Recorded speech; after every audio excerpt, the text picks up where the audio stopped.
Right, so is Africa's problem spiritual or physical?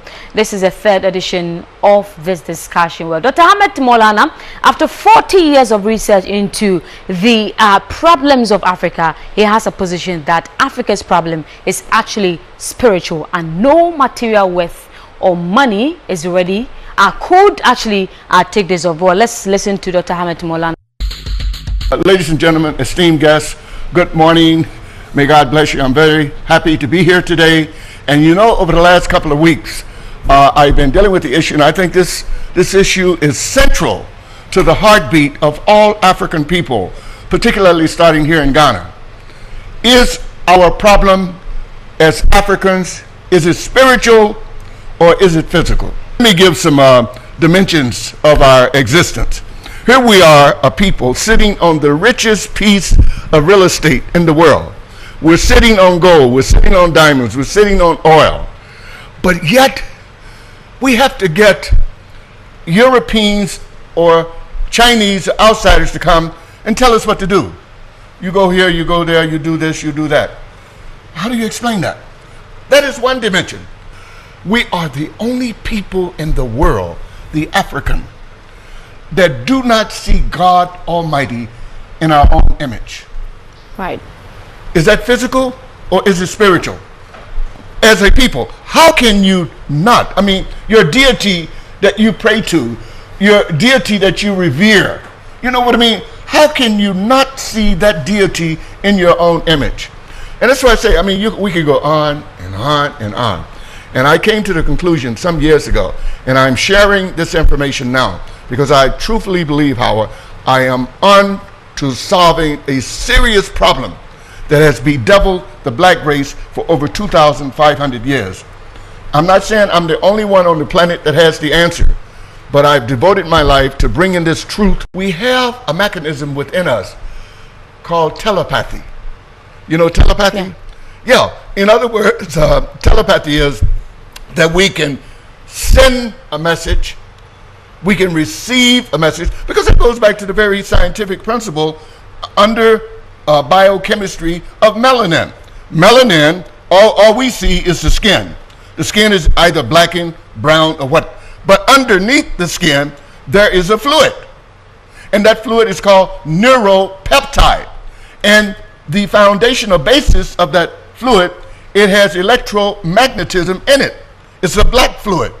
And by virtue of that electromagnetism, it is capable of absorbing, if you will, the electromagnetic rays from the sun, not only to absorb them, and we have melanocyte cells.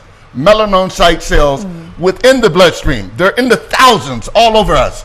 And so those cells store the electromagnetic light, eons, you know what I mean? Ionization, like plants. Plants, photosynthesis. Plants are ionized. You know what I mean? They don't eat food, but they get their energy from the light. So I'm saying that we as African people, in the days of old when we were in control of ourselves, which we are no longer in control of ourselves now, we had this extra sensory perception where we were tuned directly into the universe with the Most High till we fell. I've said to you before, man and woman, we have two natures. We have the upper nature, which is called in Greco-Latin, sonum bonum, the highest good, meaning that we think 24/7 about God.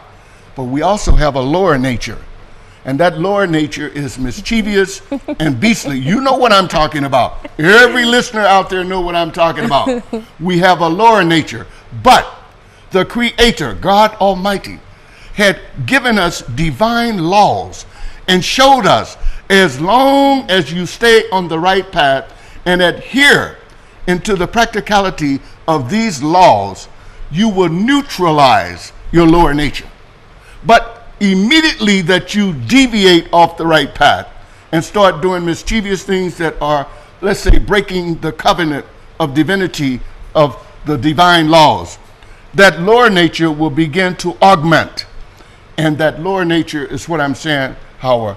It has finally manifested itself full blown into a physicalization. It has come out of us. It has come out of us. and biological science will bear me the witness of what I'm telling you is the truth. Begin to get off the right path. The lower nature began to augment. Dominate. Yeah, it was a gradual. It didn't happen overnight. These things took hundreds, if not thousands of years. And then the lower nature at a given point in time manifested itself through the genome of the black woman and the black man. And what I am saying today, this is where we pick up in history for the first time of the Indo-Aryan white race coming on the planet. They come out of us. And biological science will bear me witness that I am telling you the facts in truth. Exactly. They come out of the gene of the black man and the black woman. So can this be reversed, Dr. Maulana? It can be reversed. Le blanc est sorti du noir à la suite d'un processus d'adaptation à un climat froid. Et cela, tous les spécialistes aujourd'hui le savent dans leur fort intérieur, même s'ils ne le disent pas avec autant de netteté. It is very clear to all of the scientists involved in this field, even if they are only able to say it within themselves and unable to say it publicly, that the man that we know conventionally to be a white man evolved from a black man over a period of some 20,000 years of adaptation to a different climate. And if we are to say with any serenity, resting totally on scientific data, that is the conclusion that we must come to.